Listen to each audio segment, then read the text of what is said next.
porque eu estou animado do que Deus vai fazer hoje aqui de manhã, em relação ao que Ele vai preparar para colocar aí no seu coração, na sua mente, de informação, de aprendizado.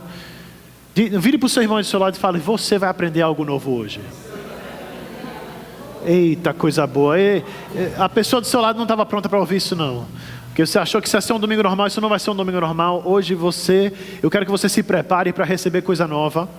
Ok? Não que Deus está revelando algo novo para mim não. Ok? Eu não estou falando heresias aqui não. Eu estou falando você está pronto para receber uma informação que você não sabia antes. Você chegou aqui de um jeito, você vai sair de outro. Diga glória a Deus. Isso é uma coisa boa. Eu queria começar me abrindo um pouquinho para vocês. Ok? Quando eu estava morando nos Estados Unidos, eu estava indo para a faculdade lá. Algo muito sério aconteceu. Como vocês vão aprender coisas novas hoje, eu naquela época aprendi uma coisa nova. Eu morava na faculdade e eu precisava mover todas as minhas coisas que estavam lá, sofá, bolsas, tudo que tinha lá eu precisava mover e tirar de lá, porque eu estava me mudando. Só que meu carro ele não cabia. Então meu amigo Ben, bota a foto aí do meu amigo Ben. Eu e Ben, ok? Se você vê essa carinha de bebê, ok? Duas crianças, eu tinha o quê? Eu tinha 17, 18 anos aí. E o meu amigo Ben, o pai dele ele tinha uma caminhonete grande. Então ele falou: Nathan, relaxa, a gente vai pegar a caminhonete e a gente vai levar todas as coisas, a gente vai fazer algumas viagens. E eu, Ben, perfeito. E a gente morava junto naquele quarto naquela época, a gente dividia um quarto juntos. E a gente pegou a caminhonete e a caminho do lugar acontece o inesperado, o pneu fura, ok? Mas sem se preocupar, você tem dois homens ali, quase homens, ok? Homens em aprendizado, como eu gosto de dizer, tá bom? Prontos para trocar o pneu, ok? Como você sabe, trocar um pneu, coisa fácil para um homem, ok? Então eu fui lá, desci do carro, a gente tirou o pneu, tirou cada parafuso a gente tirou, né? Tirou o pneu. Depois a gente colocou outro pneu e colocou o parafuso de volta. Foi, continuou. Porque a caminhonete tinha outro pneu, perfeito. A gente passou o dia, indo e voltando, levando coisa do quarto da gente para onde a gente ia morar. Fez no mínimo umas 10 viagens. Chegou em casa, no final. A gente chegou em casa, estacionou. Quando eu saí, eu desci da caminhonete, ela era alta, né? Eu desci assim. E quando eu desci assim, eu escutei eu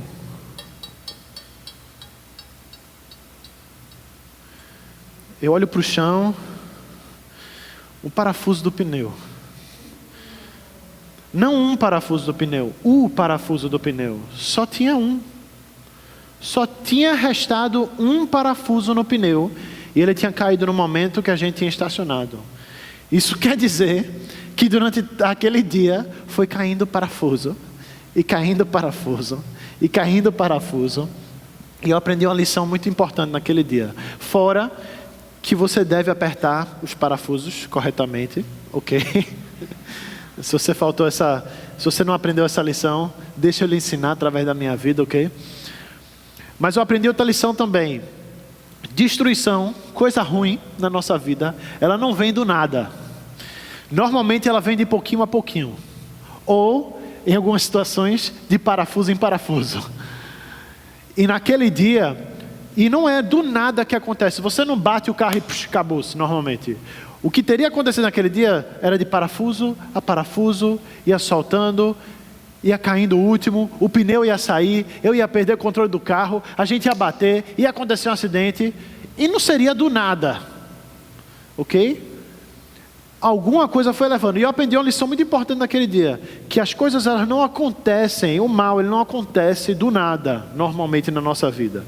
Tudo começa com você não assegurar. Ok? Não assegurar aquilo que é essencial. E hoje, nas passagens que a gente vai estar tratando hoje. Então tira a sua Bíblia aí. Tira suas anotações. Você vai precisar anotar. Porque hoje vai ser punk.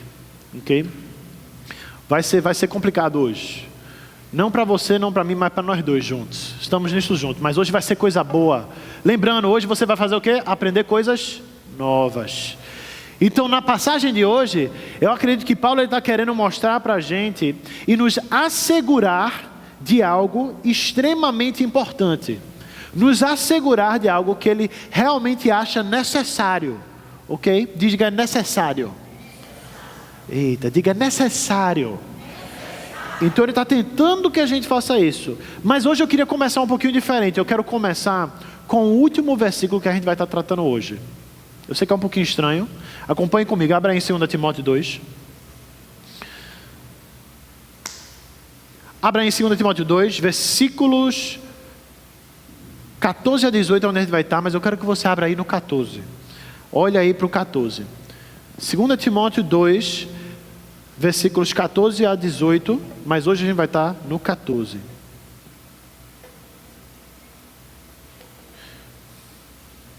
Esse bagulho é estranho, né?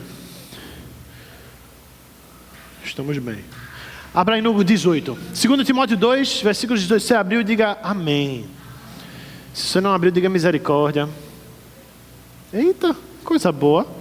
2 Timóteo 2, versículos 18. Se você não está com a sua Bíblia, não tem como olhar, ele vai estar aqui projetado para você. Mas ele fala o seguinte, ele fala: os quais abandonaram o caminho da verdade. Eles afirmam que a nossa ressurreição já aconteceu e assim estão atrapalhando a fé cristã de alguns. Foca aí. Os quais o quê?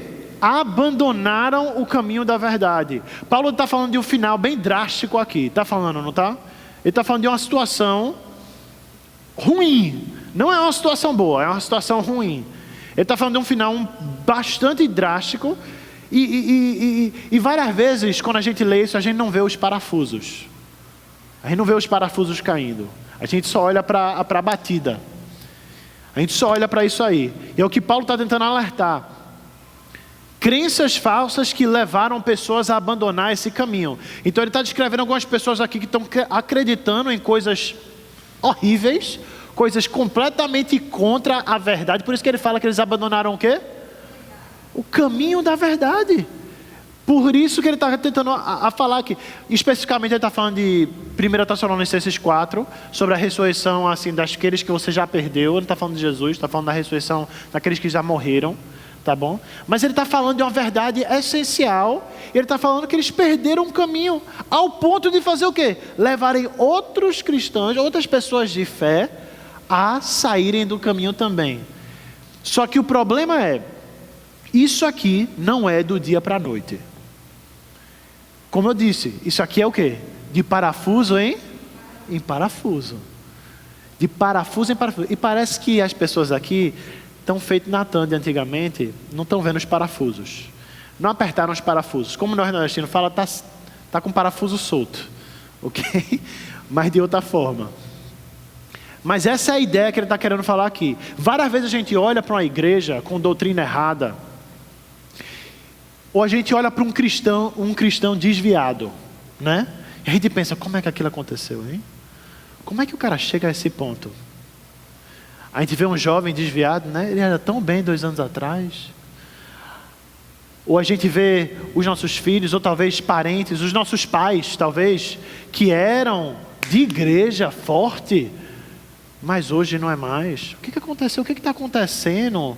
Isso aí, de vez em quando a gente olha para isso aí, não sei se você já viu pessoas assim na sua vida, ou em seu meio, que eram assim, forte na fé e hoje estão desviados. Ok? E você pensa, não, isso nunca vai acontecer comigo, Nathan. Isso não vai acontecer comigo, isso não sou eu. Ok? Eu sou diferente, a minha fé é de verdade. Isso não vai rolar comigo. Então fica tranquilo, tá tudo bem. Mas o problema é, isso não acontece do nada. Isso vai de quê? De parafuso em parafuso. Você pega num momento de dúvida. Ou talvez você se encontre numa situação onde você não sabia tanto da Bíblia quanto você achava que sabia. Ou você talvez fique meio, será que eu vou... Eu não sei se eu sei 100% que eu acredito, ou talvez eu não sei se eu devo fazer isso aí. Mas a ideia central de hoje que eu quero que você carregue com você é que é continuando no caminho que se cumpre a missão. Essa é a verdade central. E eu quero que você repita ela comigo, para ela ficar aí na sua mente de verdade. Vamos repetir comigo? 1, 2, 3 e...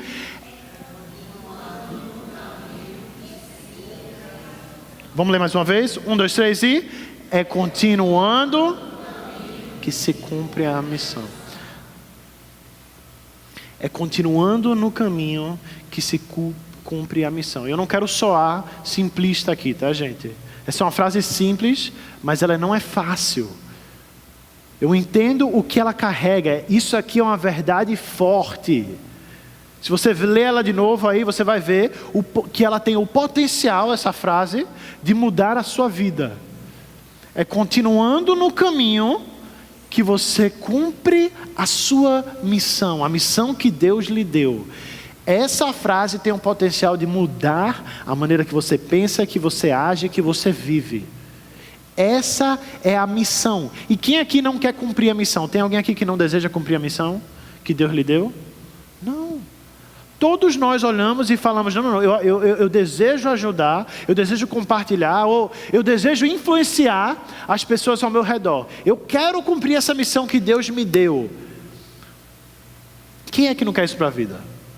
Mas várias vezes a gente pergunta como. Então hoje, Paulo, ele mostra para a gente como. Como é que você continua nesse caminho? Que é os versículos anteriores que a gente viu. A gente viu os versículos 18, mas agora a gente vai pegar de 14 a 17, para ver exatamente como não chegar e como não sair desse caminho, vamos dizer. Como não desistir desse caminho. Então Paulo, ele compartilha 3 maneiras de como continuar no caminho. Vocês estão prontos?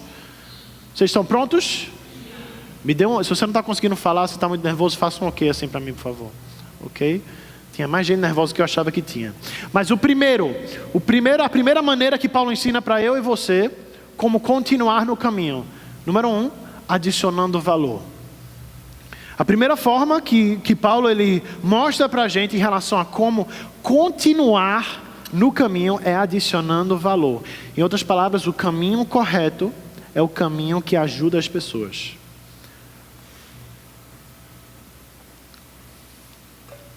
Vamos ver o versículo 14. 2 Timóteo 2,14. Olha o que ele fala.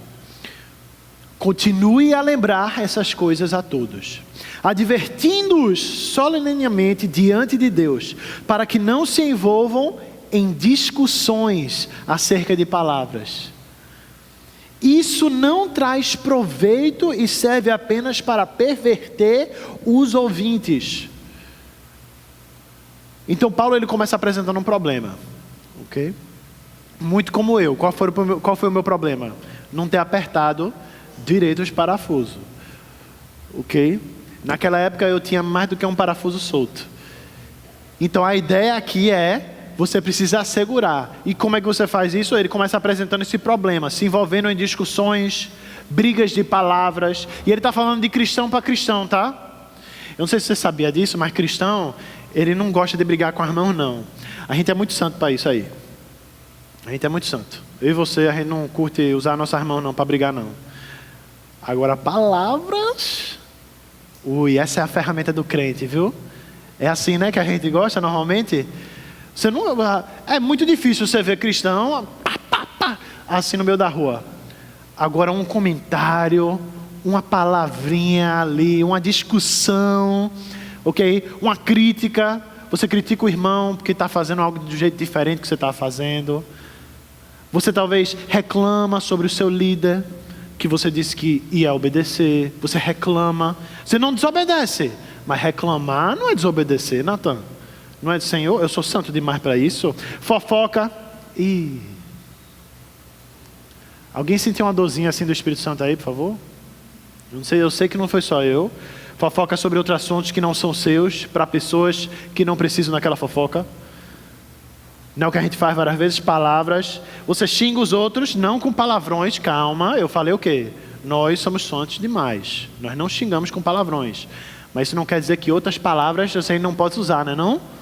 Aquele abençoado. Vixe Maria. Hein? Não é bom, né? Usar uma palavra que era pro bem para falar, eita, aquele... Senhor lhe abençoe, viu? Você sabe o que esse abençoe significa, você sabe. Você ameaça através de suas palavras, talvez sair da igreja, sair do ministério, faz uns comentáriozinhos.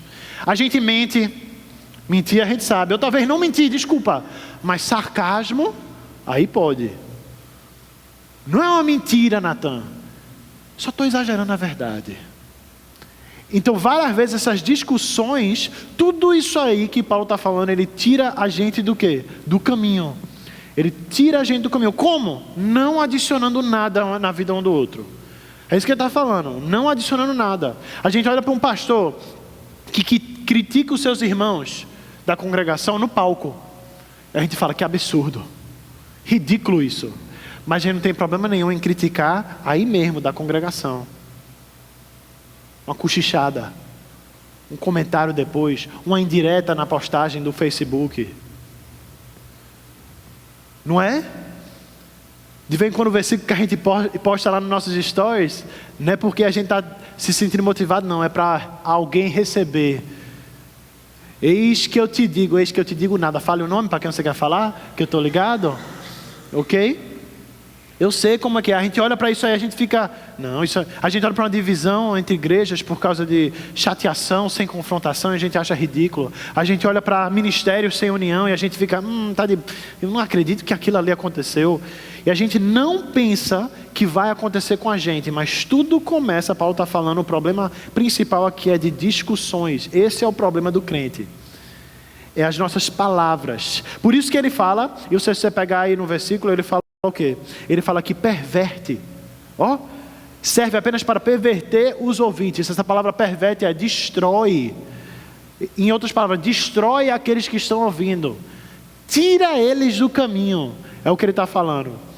E Paulo ainda diz que são sem proveito algum para os que ouvem. Proveito, essa palavra proveito aí, significa atender a uma necessidade. Ou adicionar valor a alguém.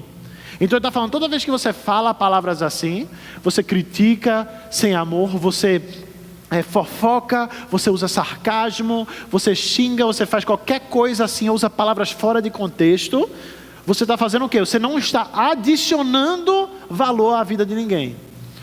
E é por isso que o chamado do cristão é adicionar valor. O que Paulo está querendo que a gente faça é aprenda a adicionar valor à vida dos outros em vez de tirar. Deixa eu te dar um exemplo muito bom disso. Quem aqui conhece Priscila e o marido dela da palavra de Deus? Todos conhecem? Sim? É um casal muito famoso na Bíblia. Priscila e Aquila, eles estão lá. E uma das histórias mais importantes que eu gosto muito deles é quando eles se encontram com Apolo. Apolo era um pregador. Okay? Muita paixão, não só isso, ele tinha muito conhecimento da verdade, conhecia muito das escrituras, a Bíblia diz, e ele pregava com a paixão, e ele tinha uma oratória muito boa, e ele se comunicava muito bem, mas tinha um problema, ele estava um pouquinho desinformado, ele estava um pouquinho sem informação, ele não tinha a doutrina correta, não por maldade, mas porque ele não sabia daquilo que era o certo. Então Priscila e Aquila faz o quê? Olha o que Atos 18, 26 fala. Eles fizeram. Ele começou a falar com coragem na sinagoga. Eita, que é difícil isso, viu? É difícil. E Priscila e o seu marido Aquila o ouviram falar. Eles perceberam, isso não está certo. Isso não é... Então eles fizeram o quê? O levaram para a casa deles e lhe explicaram melhor o caminho de Deus. Olha o que eles fazem. Eles fazem o quê? Qual é a primeira coisa que eles fazem aí? Alguém pode me apontar, por favor? Levaram ele, Apolo, para a casa deles. Acolheram ele e depois explicaram o quê? Melhor. Não era, aí depois meteram a bronca no bicho, não. Aí depois botou para quebrar mesmo. Aí depois foi dar-lhe a lição de moral na real. Não foi nada disso aí não. Eles fizeram o quê? Acolheram e depois mostraram melhor o caminho. O caminho de Deus. É adicionando valor à vida dos outros, que você fica no caminho, não somente isso, mas você mantém as outras pessoas no caminho também. Eles levaram eles para casa. Não chegaram falando mal, levaram ele para casa dele, tiraram tempo da vida deles para fazer aquilo que ele está fazendo.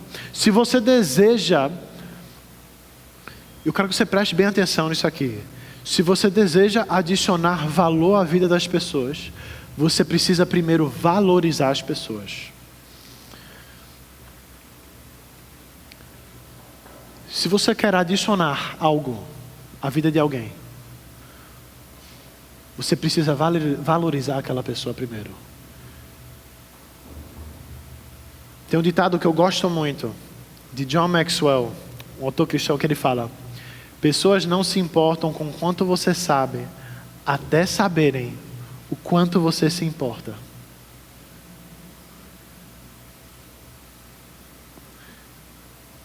Em outras palavras, antes que você possa entregar algo, você precisa valorizar aquela pessoa primeiro. E o cristão, ele tem perdido isso. Eu e você.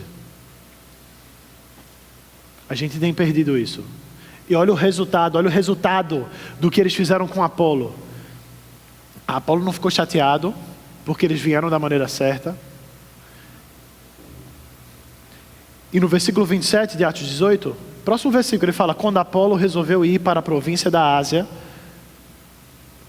os cristãos de Éfeso o animaram e escreveram cartas para os irmãos de lá, pedindo que os recebessem bem. Lindo. Chegando lá, ele o quê? Ele ajudou muito aqueles que pela graça de Deus haviam crido. Ele ajudou muito. Por quê? Porque Priscila e Aquila tiraram tempo para valorizar Apolo e dizer: se esse cara souber a verdade, vai mudar a vida dele, mas não só isso, vai mudar a vida das outras pessoas. Então isso foi o que levou ele a adicionar a vida. Cara, eu confesso que isso tem sido muito difícil para mim. É muito difícil. É muito difícil essa ideia de valorizar alguém antes que você possa adicionar valor. Muitas vezes eu estou muito focado em corrigir alguém que eu esqueço de amar aquela pessoa que eu estou decidindo corrigir. E correção sem amor, ele vira xingamento, ele vira vazio, ele não adiciona. Na verdade, sai algo de você, mas não entra nada na vida da pessoa.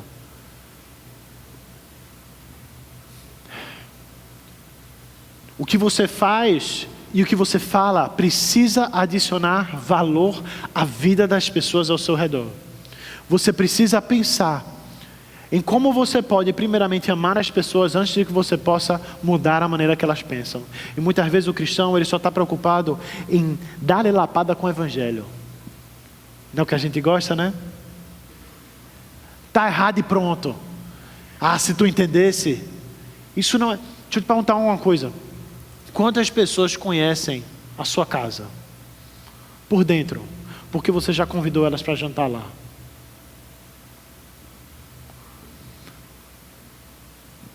Você ama elas tanto para pregar a maior mensagem possível para elas, mas não ama elas o suficiente para convidar para uma refeição? Está vendo o desconexo? E quando eu comecei a pensar assim, eu comecei a perguntar: cara, o que está passando pela minha mente que eu acho que as pessoas têm o direito de me ouvir, sem primeiro demonstrar que eu me importo por elas. Se alguém falta à igreja, você fica chateado ou você fica preocupado? O que passa pela nossa cabeça? A próxima vez que você chega na igreja e vê alguém com cara fechada, eu aconselho você, em vez de falar mal dela para outro irmão, ou ficar com cara fechado, pergunte para ele por que ele está assim. Pergunte se ele está bem. Essa é a ideia. Antes de corrigir alguém, se certifique que você ama aquela pessoa. Isso é adicionar valor. E quando você foca em adicionar valor, você perde a necessidade de discutir sobre assuntos, sobre besteiras em relação ao que aquele irmão estava ou não estava pensando quando falou aquele comentário. Você simplesmente conversa e você adiciona valor às pessoas. Essa é a beleza. Se você deseja permanecer no caminho, é necessário adicionar valor. O caminho correto sempre vai ser o caminho que você adiciona algo à vida das pessoas. A segunda maneira de continuar no caminho. Segunda maneira. Preparando a mente. Preparando a mente. Não tem como você ficar no caminho se você não sabe ler o mapa. 2 Timóteo 2, próximo versículo, versículo 15. Ele fala o que? Ele fala: procure apresentar-se a Deus aprovado como obreiro. Calma, vamos lá. Vamos preparar aqui um pouquinho, ok? Antes de você receber esse próximo ponto, eu preciso que você se prepare um pouquinho. Dê uma respirada, respire para dentro. Respire fundo. Respire para fora. Alguns de vocês já estavam sem fôlego. Está na hora de dar uma corridinha na praia, viu? Respire para dentro, mais uma vez. Respire para fora. Lorena, respire para dentro. Respire para fora. Porque eu preciso que você entenda que para preparar a mente, eu preciso primeiro que você prepare a sua mente. Ok? Porque o que a gente vai pegar aqui, gente, eu quero que você saia daqui cheio disso aqui. Quando eu falei, esteja preparado para aprender algo novo, eu quero que você foque aqui nessa sessão. Porque se você sair daqui com isso, isso aqui vai adicionar valor à sua vida, como adicionou a minha. Isso aqui é preparar. Vamos ler esse versículo.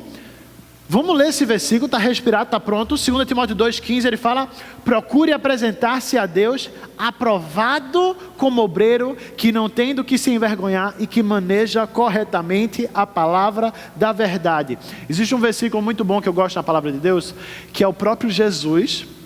Não sei se você conhece essa história, mas ele está 40 dias, 40 noites no deserto, sem comer, sem se alimentar, e quem chega lá? Satanás.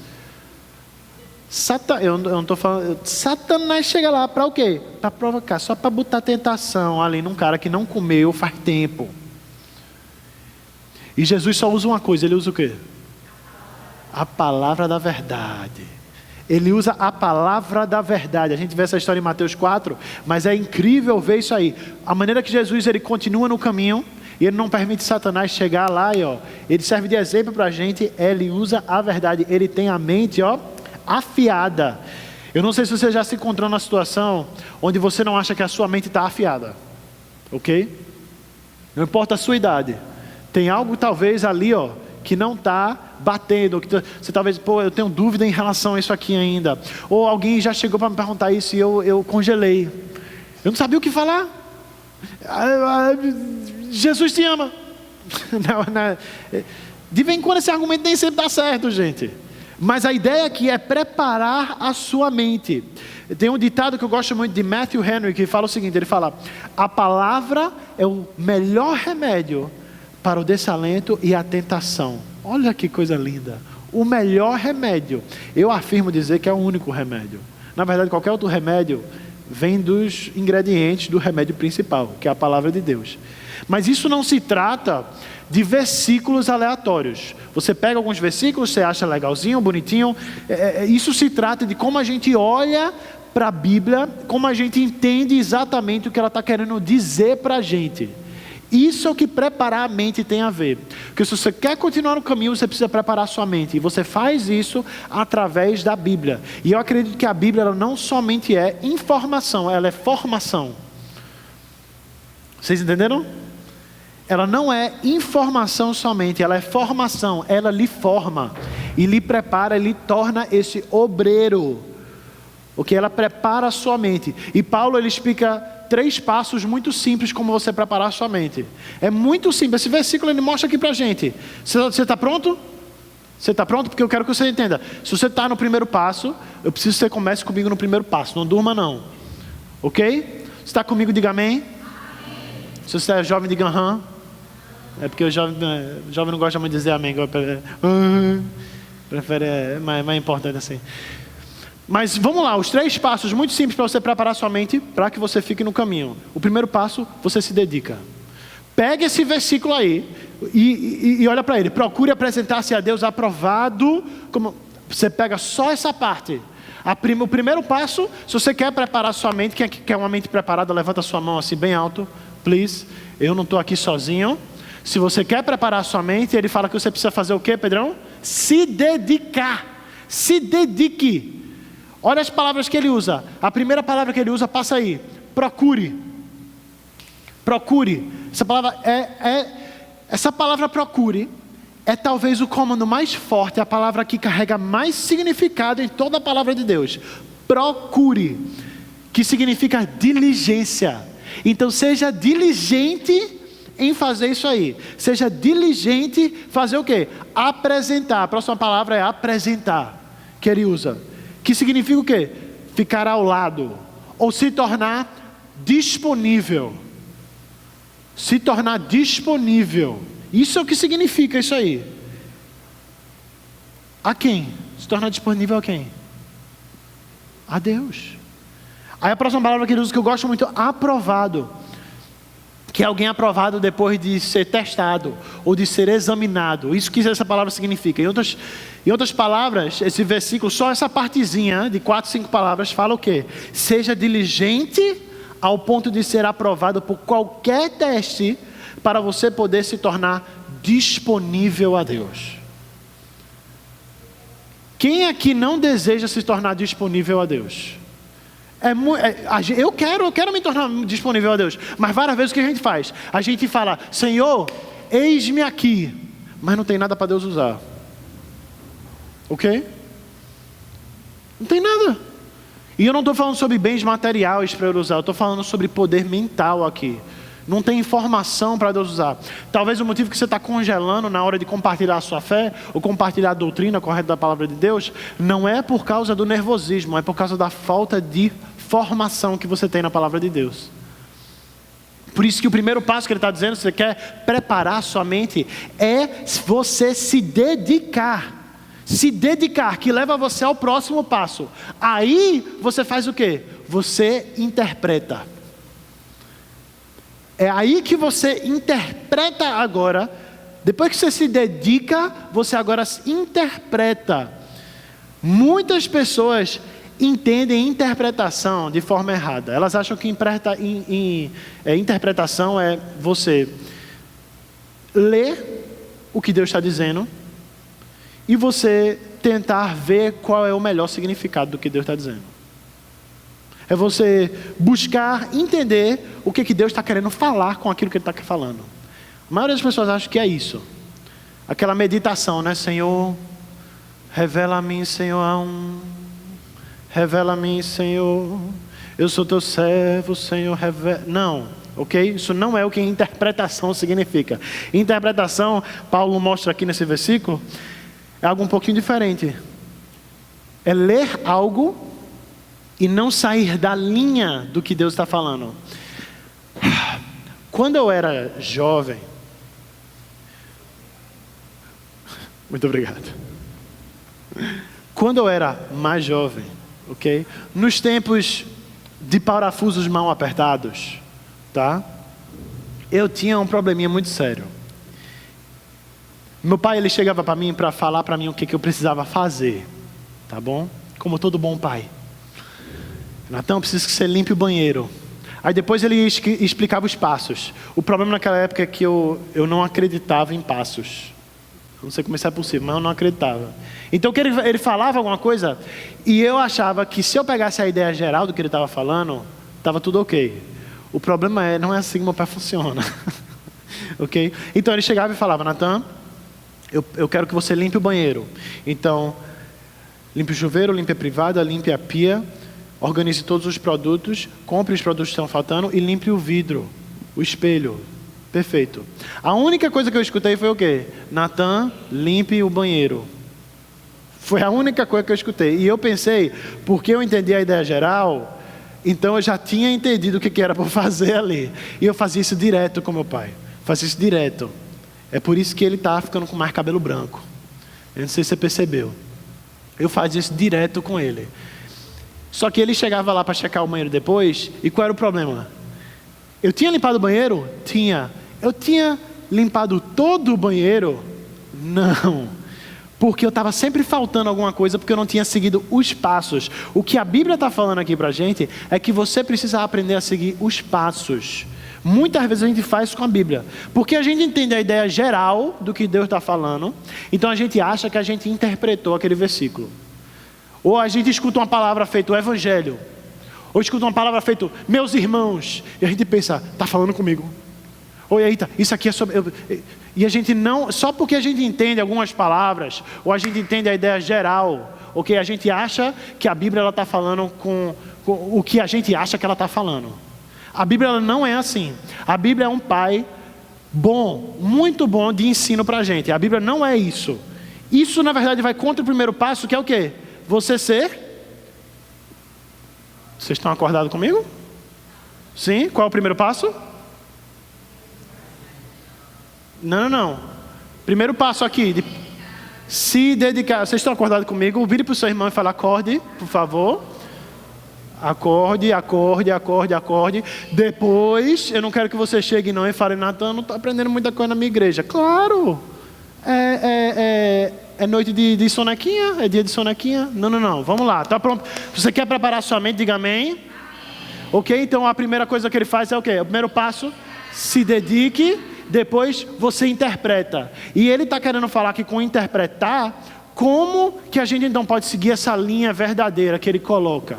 E o versículo ele explica para a gente. Uma palavra muito legal que ele usa é o quê? Joga aí. Maneja. Essa é a palavra manejar.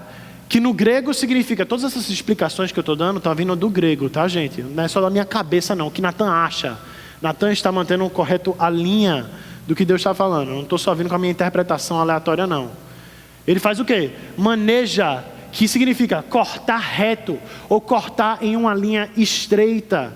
É isso que essa palavra significa. Por isso que muitas traduções falam divide a palavra de Deus. E quando você lida com a Bíblia, com a palavra de Deus, você deve se manter estreito e correto com o curso dele, com o curso da palavra. Isso quer dizer o quê? Não desvie nem um pouco para a direita e nem um pouco para onde? Não desvie do que ele está tentando ensinar para você.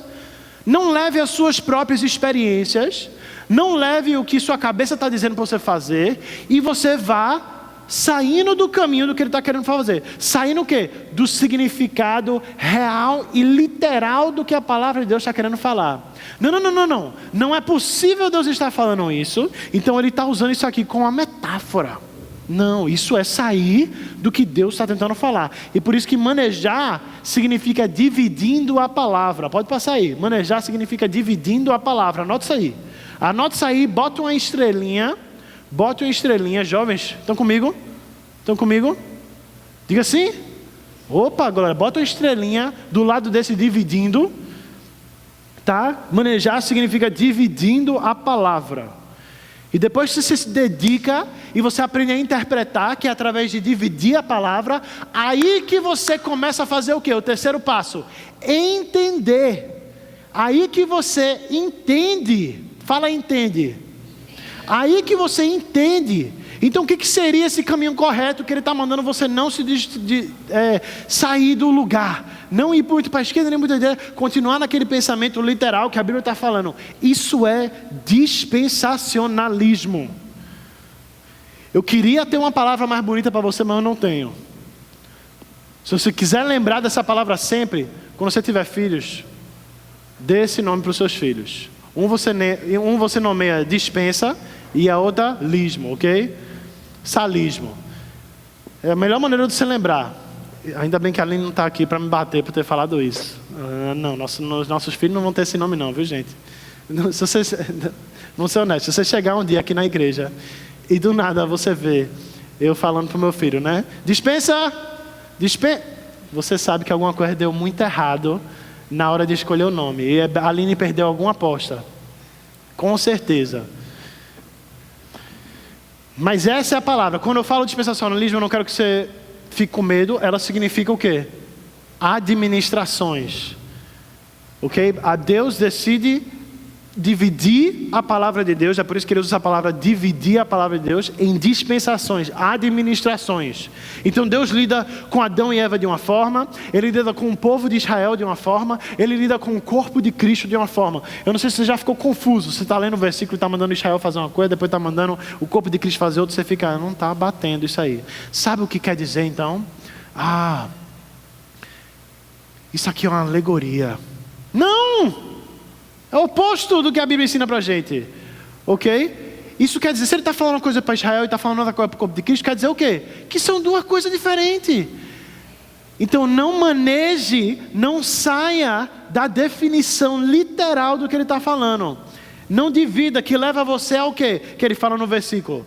Ele fala, procure apresentar-se a Deus aprovado, como obreiro, que não tem do que se envergonhar. Como? Manejando corretamente o quê? A palavra da verdade. Não é à toa que Paulo usa a palavra da verdade aqui não. Ele é o único que usa isso aí quando está falando do Evangelho. Você vai ver isso em Efésios 2, 2 Coríntios 6, 7, Efésios 1, 17, Colossenses 1, 5. Todos eles vão falar em relação à mensagem da verdade. A mensagem da verdade, que é a verdade do mistério. Isso que ele está falando aí. Palavra da verdade é verdade do mistério. Que danado isso significa, Natan? O que eu falei? Hoje você aprendeu o quê? Ia aprender o quê?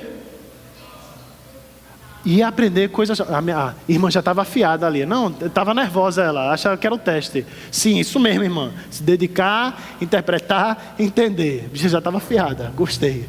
Mas eu disse para você que você ia aprender o quê? Coisas novas. Vire para o seu irmão e fale, você vai aprender coisas novas ainda. Preste atenção. Abra em Efésios, por favor. Abra em Efésios. Está com Bíblia? Abra em Efésios 3. E se você não veio com Bíblia, é difícil preparar a mente se você não tem uma Bíblia, viu, gente?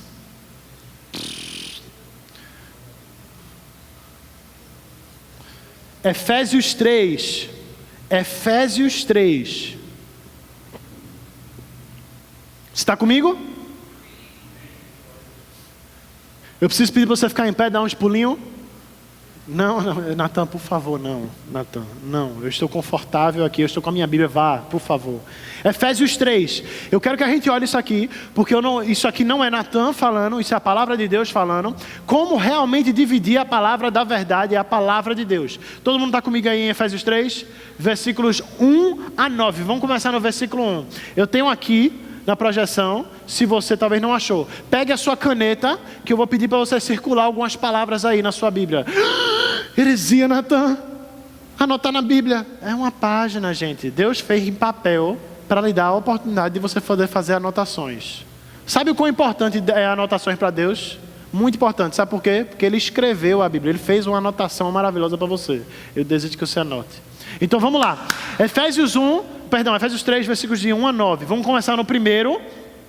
E eu quero que você vá circulando algumas coisas. Ele começa falando o quê? Por essa razão, eu, Paulo, prisioneiro de Cristo Jesus, por amor a vocês, gentios, então ele está falando com um grupo aqui específico. Certamente vocês ouviram falar da o quê? Dispensação. Talvez a sua versão fale administração ou fale responsabilidade. Não tem problema. É a mesma palavra no grego. É porque a gente usa traduções diferentes no português. Você está com a NAA, talvez fale dispensação. Se você está com a NVI, vai falar talvez administração, a responsabilidade. Tudo a mesma palavra. Circula essa palavra aí. Responsabilidade, administração, dispensação. Então, certamente vocês ouviram falar da dispensação imposta a mim em favor de vocês, pela graça de Deus. Isto é o quê? O mistério. Não importa a tradução. Você provavelmente tem a palavra mistério. Circula essa palavra mistério aí, por favor. Circula essa palavra mistério. Isso é o mistério que me foi dado a conhecer por revelação. Circula a palavra revelação aí, por favor, pelo amor de Deus. Essas três palavras definem aqui o contexto de que o Paulo está falando. Não saia daqui sem entender isso. O que é revelação? Revelação só acontece quando alguém fala para quem? Alguém. Revelação na Bíblia, só a única hora que revelação acontece. Vocês estão comigo? Vocês estão comigo? Vocês estão me escutando? Revelação só acontece quando Deus fala com o homem. Só. Ok?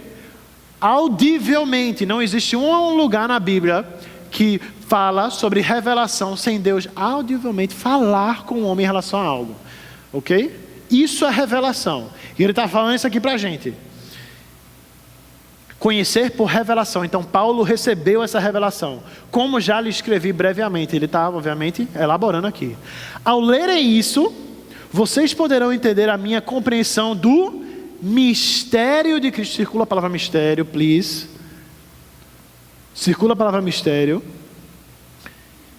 Aí depois ele vai para o próximo versículo. Esse mistério não foi dado a conhecer aos homens de outras gerações. Mas agora foi o quê?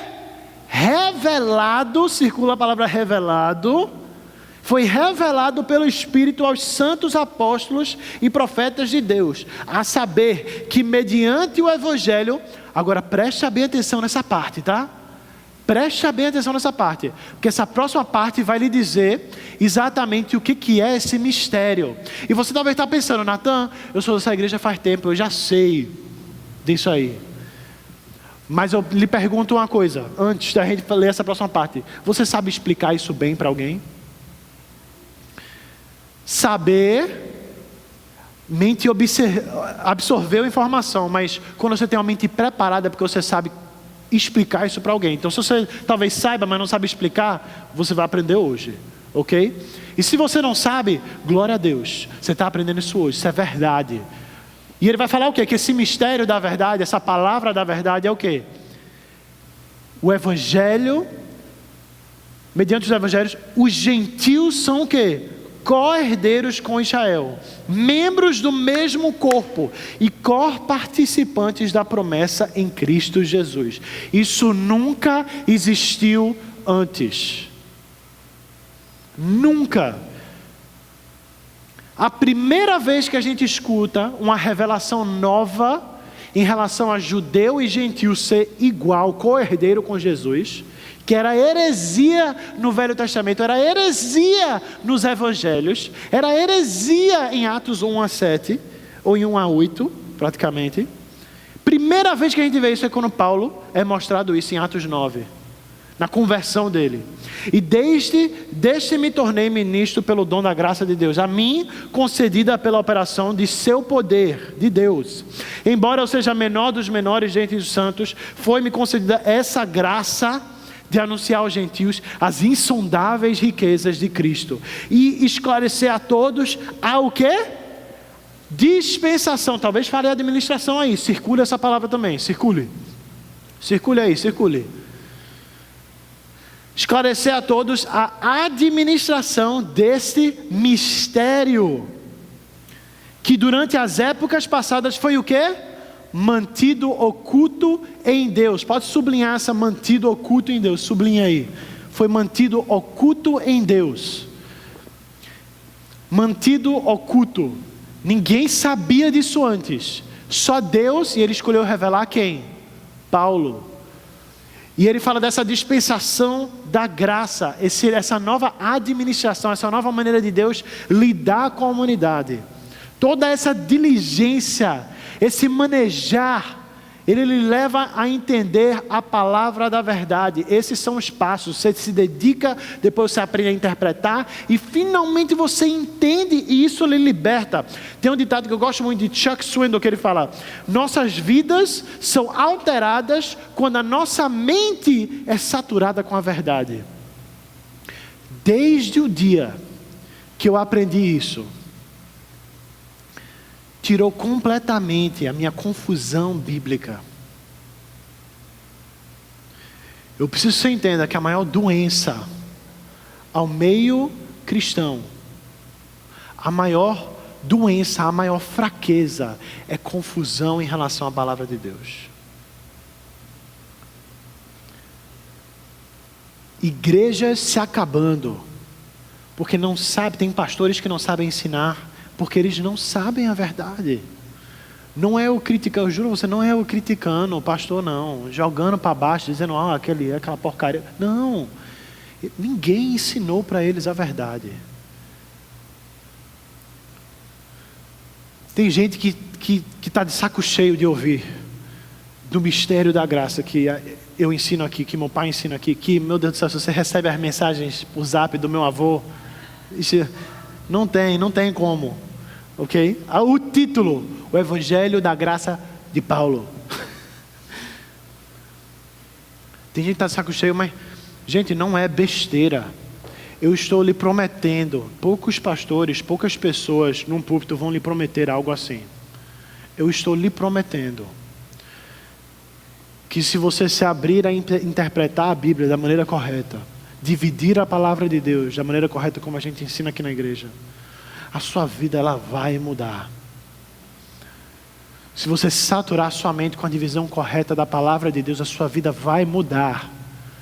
Não existe maneira disso não acontecer. Eu quero deixar isso bem claro para você. Se eu nem tiver mais tempo de ir para o ponto 3, eu sei que eu estou passando já no meu tempo, eu preciso que você saia com essa verdade. Tá? A sua vida vai mudar se você aprender e entender a Bíblia dessa forma. Pela primeira vez na sua vida você vai conseguir sentar, ler a Bíblia de Gênesis e Apocalipse e entender o que ela fala. Não se desvie não com pessoas que dizem que a Bíblia não foi feita para ser entendida. Não. Nas próprias cartas de Timão fala o quê? Para que todos entendam a verdade. Isso é o que eu estou propondo. É isso que Paulo está falando aqui para Timóteo. Isso é a verdade. Se você deseja continuar no caminho, você precisa preparar a sua mente. Número 3. Terceira forma. E eu vou fazer bem rápido aqui, porque eu não quero tirar mais tempo aqui de vocês. Terceira forma de você continuar no caminho. Depois que você adiciona valor à vida das pessoas, não perca esse não esqueça esse não. Depois que você prepara a sua mente, a terceira maneira é focando no importante.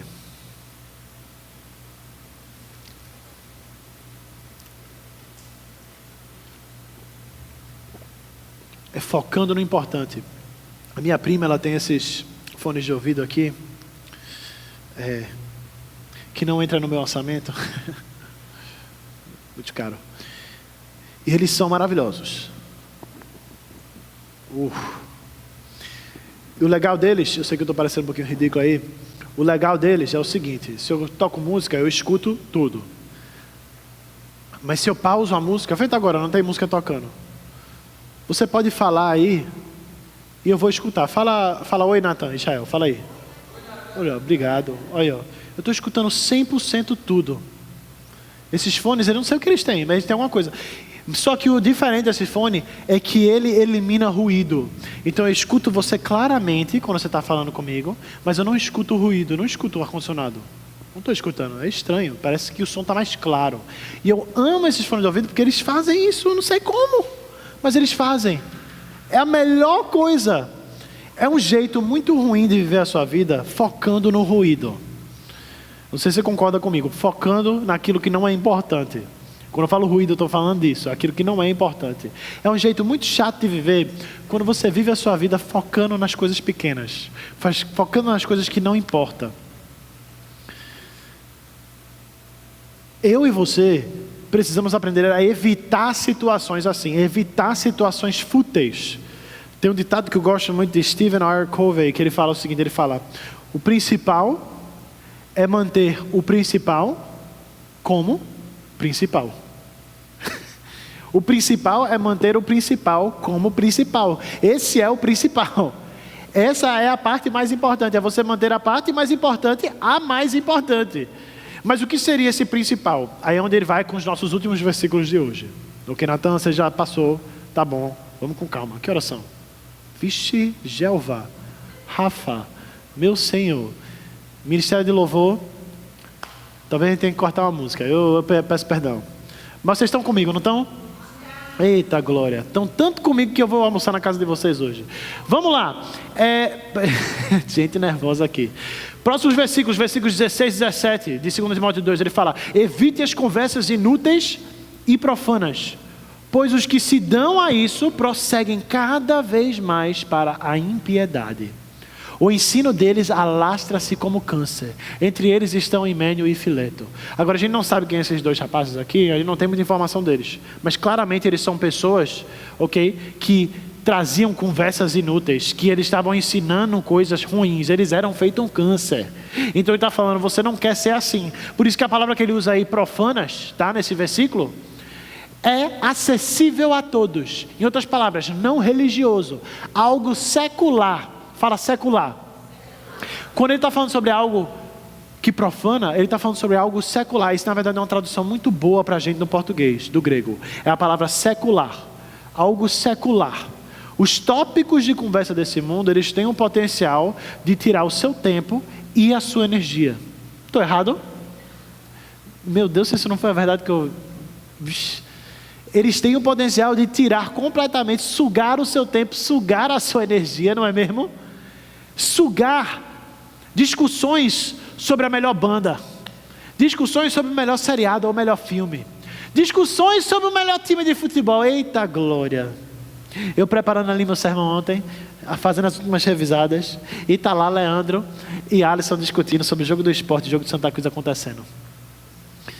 E oh meu Deus do céu, eu estou tentando focar aqui na palavra de Deus, a santa e edificada palavra do Senhor, e tá lá o Santa Cruz e o esporte aqui, ó. Mas essa é a realidade. Quando às vezes a gente não perde, ou talvez outras coisas também, a gente está preocupado em quem traiu quem na última novela, ou no BBB, meu Deus do céu. Ou Shelfá. Ou talvez você está perguntando, não, Natan, eu não foco em coisas bestas assim. Não, talvez você perca seu tempo com coisas mais importantes. Falando sobre feminismo, racismo, política. Ok? Natan, essas coisas não são importantes, não acima do Evangelho.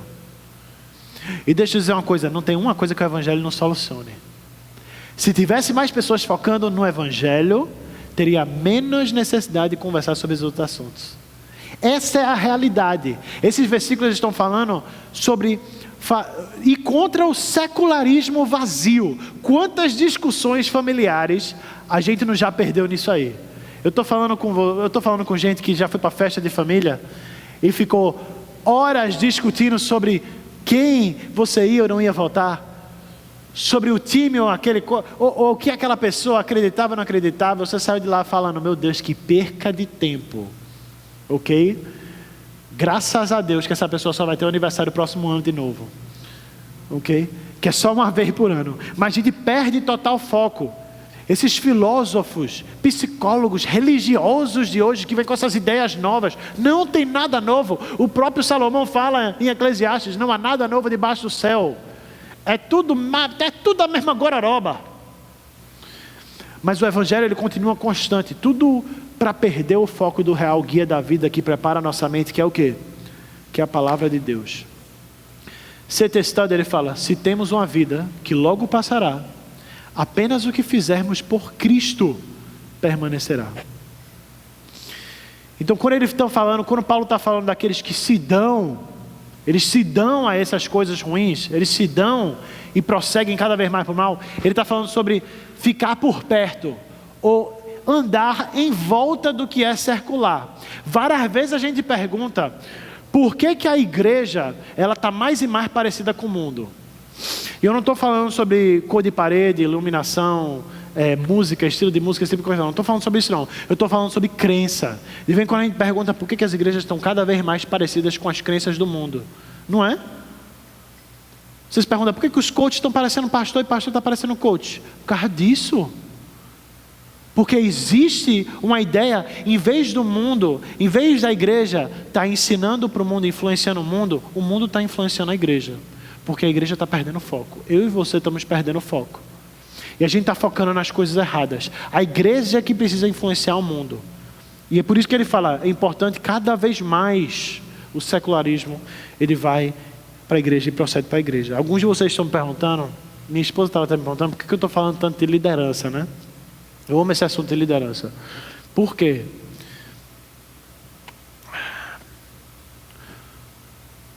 Porque Deus colocou o cristão aqui no mundo, e eu vou acabar com isso, tá?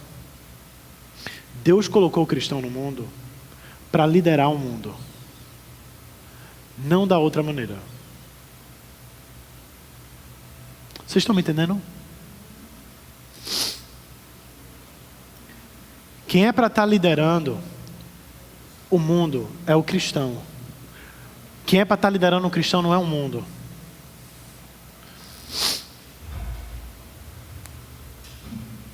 Quem é que é para estar liderando o comércio? Era para ser o cristão. Eu vi 3 mulheres aqui empreendedoras. Quem é para estar liderando o mundo é os cristãos. Quem é para estar liderando a sua casa é você. Não é o Instagram que o seu filho assiste não, viu?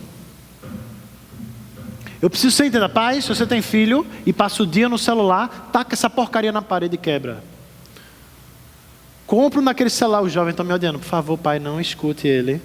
Ok? Mas eu estou falando por amor a vocês. Eu amo vocês, por isso que eu trabalho com jovem. Ok? Se você precisa que o seu jovem tenha um daquele celular que abre assim, ó, só para poder ligar, faça.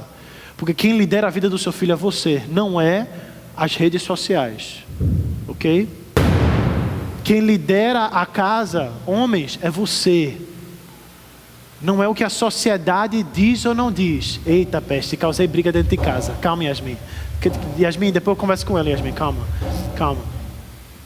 Mas quem é para estar liderando é Deus. O cristão é para estar fazendo isso. É o cristão que é para estar adicionando valor à vida do irmão. É o cristão que é para estar preparando a mente. É o cristão que era para estar focando no importante. Essa é a ideia. É continuando no caminho que você cumpre a missão. Quem aqui não deseja cumprir a missão?